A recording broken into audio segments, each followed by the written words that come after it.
Ayan. Makakalimutan yung bilalan nyo. Luluto tayo ng isang pacham. Lulutin natin sanggap. Hinitat.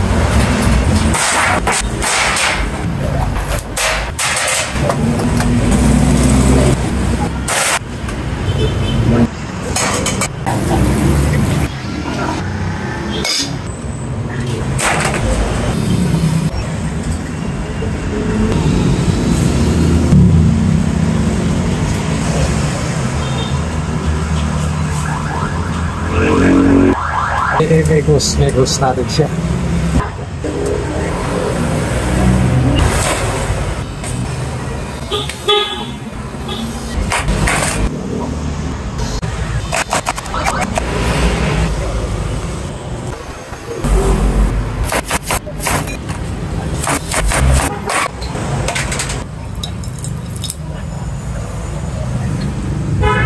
Manamit o kaya masiram siya.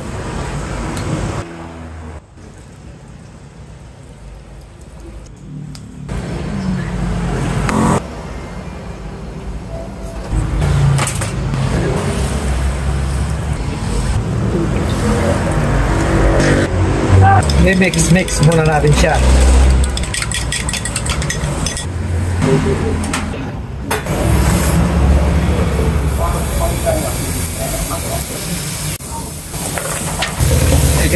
Mix muna natin siya.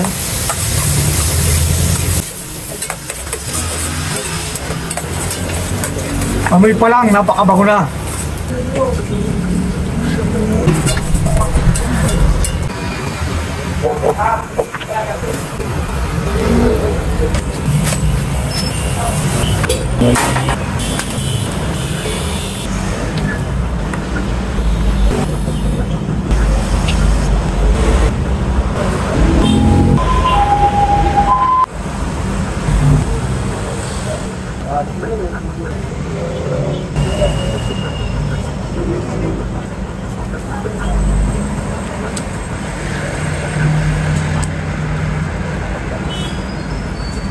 Wala na tayo ibang gagawin dito kundi lapangin na siya. Tikman natin kung gaano nga siya kasarap. Dila na lang natin kung isga. Patuloy-tuloy ko na nga pinutol yung pinakang galamay niya at isinausaw ko na nga sa wasabi para matikman na natin yung lasa niya. First bite, ninanamnam ko talaga ng lubos yung lasa niya at napapakindat pa tayo. Nanunot talaga yung wasabi sa ilong. Pero yung lasa, nandun siya. At linamnam, dahil sariwa talaga siya. Patuloy-tuloy ko na nga siyang nanamnamin yung lasa. Ito ipapalaman ko dito sa gulay na lettuce pala. At nilalagyan ko ng iba't ibang gulay pa yung ating kakainin na ito isinausaw ko na nga sa wasabi. At titikman ko na talaga yung lubos ng lasa niya. Di na talaga ako makapagpigil kundi isubo ko na ng isubo talaga siya. At malapit na tayo mabilaukan pa. Di na nga ako makapagsalita sa sobrang sarap niya talaga. Napakindat na lang tayo sa lasa niya. Wala tayo pang gagawin dito kundi patunayan rin ng iba. Kandito yung nagpapagawa dito sa ating shop. Titikman niya kung gaano kasarap na yung lasa. Ito, yun! Belpat na to.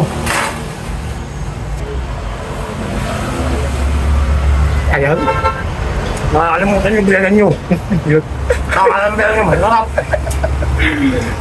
Ang pinakaganda dito, yung pagluluto talaga nito, hindi siya pwedeng ma-overcook. Kailangan yung gugulatin mo lang siya kasi para malambot lang. Kukunat siya o kaya titigas siya pag hindi mo siya, niluto mo siya ng gusto. Yan siya na magpapatunay. Ano nga ba yung naging lasa? Sobrang sarap. Dahil, makakalimutan yung pangalan pero yung sobrang sarap. Yun na nga siya. Muli maraming salamat nga pala sa mga viewers natin dyan at mga followers natin dyan at mga subscriber natin dyan na hindi kayo nagsasawa sa aking video. Sa inyong panonood na walang pumilit kanino man sa inyo para panoorin yung aking video, maraming salamat sa inyong lahat. Pagpalain sana tayo ng buong may kapal sa ating mga gagawin at magagawa pa sa buhay. Muli kung sakasakaling mapaibig kayo ng aking video, don't forget to like and follow and share para sa patuloy-tuloy kong paggawa ng bidyong simple lang naman. Ito'y hindi dapat kainggitan, ito'y maaring tularan kung nais nyo rin lang naman. Sa bawat talagang pagkain natin, hindi naman to importante, mahal man to umura. Ang importante sa akin, yung nilalamnam ko, yung bawat pagkain pinagkalob sa atin ng may kapal, nandun nga yung lasa at sarap niya, gawa ng sariwang-sariwa siya. Kaya ano pa, Tara na! Hanggang sa muli.